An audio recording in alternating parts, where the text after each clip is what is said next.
Social media is an active axe that tears down the fabric of a relationship over time if not managed correctly. What happens? See, a long time ago, in order to become famous, you had to do something profound affecting humanity, right? Today, if you want to be famous, you don't need to do that. All you need is an internet connection and maybe a selfie stick and a camera, and you can be famous. And guess what?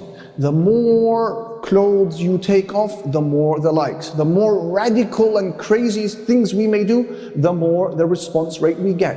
And then the greater the response rate we get, the more the dopamine, the more sense of gratification. And the more the sense of gratification, the greater the urge you will have to do more. What happens over time is that you and I will lose the ability to accept attention from one person, because our brains have become rewired to only accepting and craving attention from many people. Why 30 likes when I used to have 300 likes? Why 3,000 likes when I used to have 300 likes? And then your poor wife or your poor husband wants to sit down and have a conversation with you. You can't do it anymore. You're fidgeting. You're yearning to get back on the phone and to see who said what and who liked what.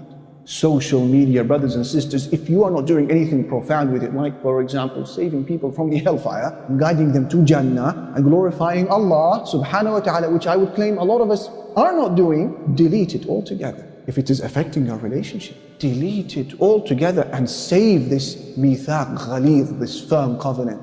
Brothers and sisters, in terms of reviving the concept of mawadda, we can stop showing the world the happiness in our married life. Brothers and sisters, stop showing the world about the happiness that you are experiencing as a husband or wife.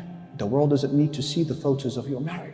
And if your husband, your sister has bought you a huge bouquet of flowers, you don't need to show the world on Instagram that your hubby has just got you some flowers. Because you're telling me from those 500 people you have as your friends, or maybe the 5,000 still, none of them are unmarried, none of them envy you for where you are at. You are saying to me that none of them are married but are not suffering as married men or women? And then they see now this carefully filtered photo that you have uploaded, and they're thinking, what about me?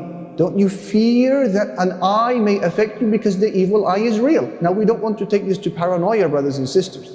But I don't doubt that many of the sudden breakdowns of relationships that seem completely unexplainable are due to the aynin. Ahmad narrates in his Musnad, and al-Hakim in his Mustadrak, that the Messenger sallallahu alayhi wa sallam said, إِذَا رَأَى أَحَدُكُمْ شَيْئًا أَعْجَبَهُ فَلْيُبَرِّكْ فَإِنَّ الْعَيْنَ حَقٌّ. If any of you sees something that he admires, let him make dua for barakah, blessing, Allahumma baarik lahu, or something like that. He said, because the eye is real. The eye is real.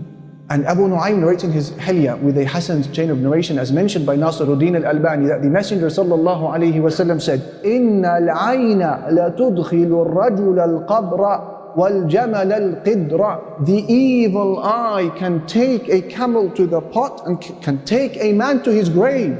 La ilaha illallah. The evil eye can kill camels. It can put them in the pot for meat, for people to eat. And it can take a man to his grave. Rather, a step further, the Messenger sallallahu alayhi wa sallam said in a terrifying hadith, إِنَّ أَكْثَرَ مَا يَقْضِي عَلَى أُنَاسٍ مِّنْ أُمَّتِي أو كما قال عليه الصلاة والسلام بعد قضاء الله وقدره بالأنفس عن العين. The most thing that claims the lives of people from my nation after the qadr of Allah is the evil eye. Marriage is supposed to be something private between you and your spouse. Why is it that when you have a wonderful moment with her, the very first thought that goes into my mind or yours is cyberspace? What's the best filter for this image? How am I going to get those envious eyes to look at me? And then you expect that this is something that will not require a price? Impossible, dear brothers and sisters. We have taken enemies at times, or at least the masses of people with different intentions. We have brought them into our homes. We have taken them for drives in our cars. We have shown them our dates with our spouses.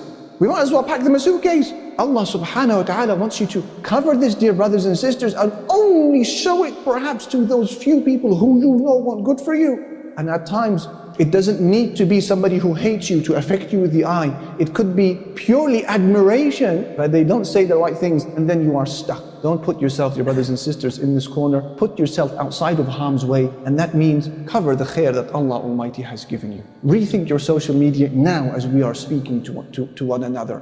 And say the adhkar, the morning and evening remembrances, and undoubtedly this is sufficient protection. أَلَيْسَ اللَّهُ بِكَافٍ عَبْدَهُ. Allah is certainly sufficient for His servant.